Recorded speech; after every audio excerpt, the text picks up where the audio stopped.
Hey guys, let's get more news about Lakers, but first, don't forget to subscribe and leave your like.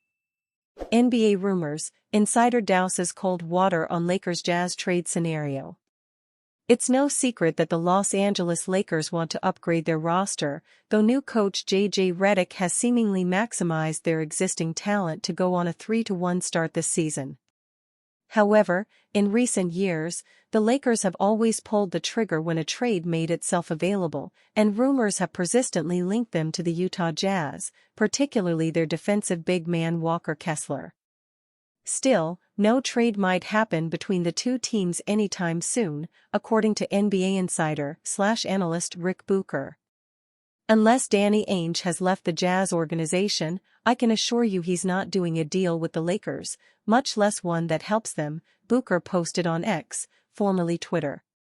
Bucher post responded to another post reporting that the Lakers were favorites to acquire Walker Kessler from the Jazz. Perhaps this reluctance to trade with LA stems from the classic Lakers-Celtics rivalry, since GM Danny Ainge was a key part of Larry Bird's Celtics teams in the 1980s. However, Ainge did trade for Russell Westbrook in 2023, a massive deal that sent Mike Conley to the Timberwolves, and D'Angelo Russell, Malik Beasley, and Jared Vanderbilt to the Lakers, in return for Russ and a 2027 first-round pick from Los Angeles. Still, the kicker in that deal might be that it was a three-team deal, and Ainge never dealt with Lakers GM Rob Pelinka alone. Likewise, Ainge likes hoarding first-round picks, and the Lakers had something to offer him. Moreover, the purple and gold will have to get around Ainge's tendency to squeeze trade partners of nearly all their assets. Bucher is also right that Walker Kessler would be a massive get for the Lakers, who remain interested in the defensive big man. His abilities would certainly make life easier for Anthony Davis, allowing him to rest on the bench for longer and then roam the perimeter to hound the ball. I think Walker Kessler is a name that the Lakers have been interested in that would make a lot of sense and would allow you to either start a two-big look or, probably more realistically, bring him off the bench and then play two big shifts and then, in certain matchups, close with two bigs, Lakers reporter Jovan Buha said, via Jacob Rood of Lakers Nation. NBA admits refs blew late call in Lakers loss to Suns. What would a Lakers-Suns game be without some officiating controversy? The Pacific Division foes have met many times in recent years and, far too often, the talking point coming out of the game has been about the officials. On Monday, Phoenix handed Los Angeles its first loss of the season by squeezing out a narrow win. And while neither side was specifically talking about the officials after the game, the NBA's last 2-minute L2M report indicated they probably should have been. With just over a minute remaining, Anthony Davis missed a layup attempt at the rim before both he and head coach J.J. Redick got pretty animated toward the officials. On Tuesday, the L2M revealed that Davis was fouled on that play and should have shot free throws. Some consolation prize. This is the most recent blown call that sided with the Suns and hurt the Lakers, but it is far from the only incident these two teams have had over the past few seasons.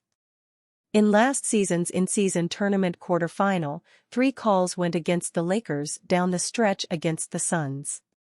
Luckily, the Lakers were able to still win the game, but those were big mistakes, including a 6th foul on Kevin Durant, which would have taken him out of the game. Despite the Lakers missing 3 calls, the Suns were crying foul post-game, upset that the Lakers got a late timeout call. However, crew chief Josh Tyven indicated it was the correct call. That was the most heated contest last season, but back in the 2022-23 campaign, Suns coach Monty Williams was fined $20,000 for ranting about Austin Reeves and the Lakers getting to the line too much for his liking. Complaints about the Lakers getting to the line have been common during the LeBron James and AD era, given that they do draw a lot of calls. This is mainly because they attack the basket and teams pack the area and make contact with them inside. As Monday's loss and blown call remind us, AD is constantly dealing with a lot of physicality while trying to score.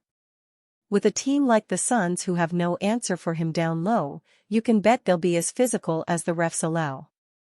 Apparently, that physicality went a bit too far during crunch time and allowed Plumlee to get away with more than he should have. With the Lakers and Suns playing in the same division, plenty of matchups between the two are still left on the schedule. Hopefully, this is the last game with missed calls that go against the purple and gold. Utah Jazz mailbag: Are Lakers interested in Walker Kessler? Welcome to the Utah Jazz mailbag, where today we explore recent trade rumors surrounding Walker Kessler and the Los Angeles Lakers. Each week, we will send out a prompt on X asking for the questions you have about the Jazz. Then, we'll respond to as many as we can in that week's mailbag and on the Jazz Notes podcast. Answer: In full transparency, these mailbag questions were submitted on Monday, hours before Jazz forward Taylor Hendrick suffered a broken leg and dislocated ankle in the team's loss to the Dallas Mavericks. With that in mind, it's important to address how the Hendrick's injury may change some of the Jazz's short-term and long-term plans. Losing Hendricks is a destabilizer for the entire Jazz season. The second-year forward had earned a starting job, and maximizing his reps and development were a high priority for the team this year. After losing Hendricks, the Jazz will have to re-examine how his 26 minutes should be allocated, and how that relates to every player on the team's roster.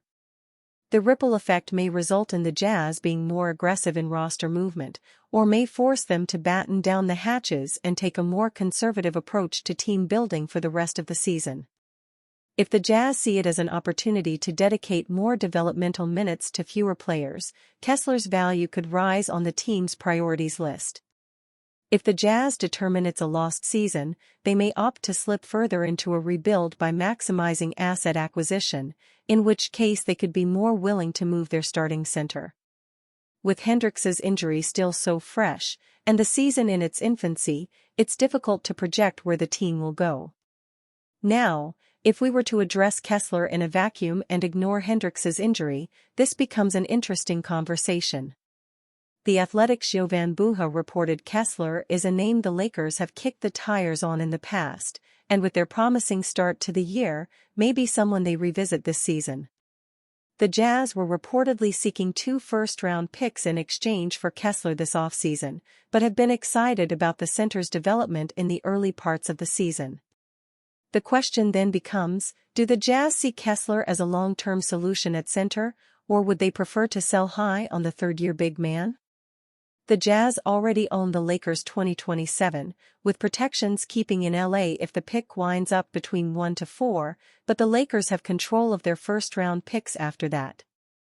As a result, the Lakers could meet the Jazz's asking price of 2 future first-round picks, say in 2029 and 2031 in exchange for Kessler, and have a litany of players on small contracts that could be used to make the trade work financially. Or, the Lakers could lift the protections on the 2027 pick, add another first-round pick, and a player to match Kessler's salary, and hope that meets the Jazz's requirements. Further complicating the issue is that the Jazz's asking price for Kessler was 2 first-round picks coming off of a difficult sophomore campaign. Recognizing it's a small sample size, Kessler has opened the year with career-high averages in points, rebounds, and blocked shots, and looks noticeably more impactful in games. Has Kessler's improvement also raised the Jazz's asking price? All of this is a long way of saying that after Hendricks's injury, the Jazz's potential change in priorities, and Kessler's sudden growth have introduced a lot of noise into the situation, and teams don't generally make moves when they lack clarity in the data. And you fan? What do you think of the situation of Walker Kessler? Leave your opinion in the comments.